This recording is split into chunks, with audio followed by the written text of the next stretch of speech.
بسم الله الرحمن الرحيم يا أيها المزمل قم الليل إلا قليلا نصفه أو انقص منه قليلا أو زد عليه ورتل القرآن ترتيلا إنا سنلقي عليك قولا ثقيلا إن ناشئة الليل هي أشد وطئا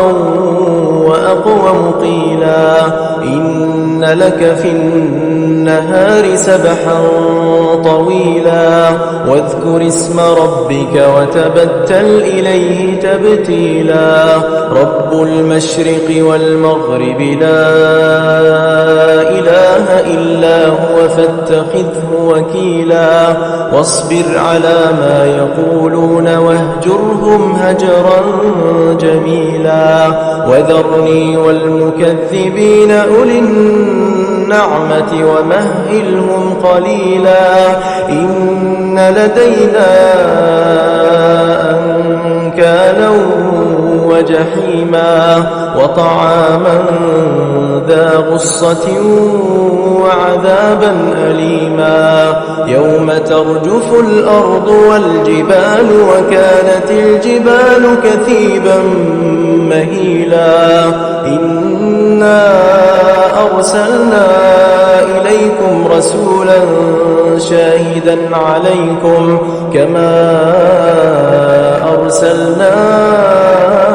إلى فرعون رسولا فعصى فرعون الرسول فأخذناه أخذا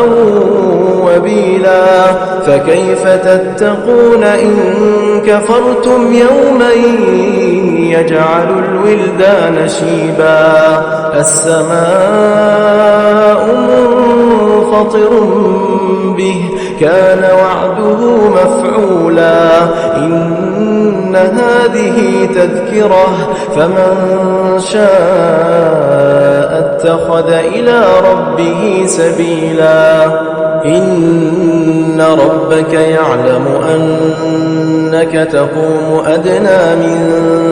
ثلثي الليل ونصفه وثلثه وطائفة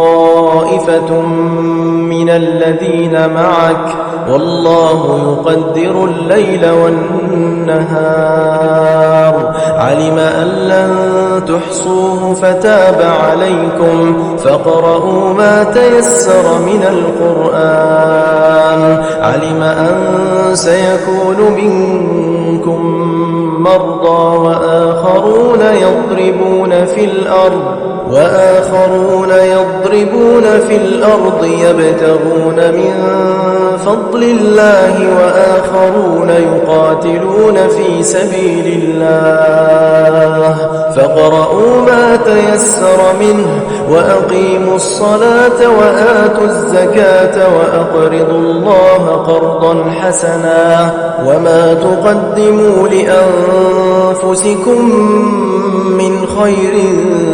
تجدوه عند الله هو خيرا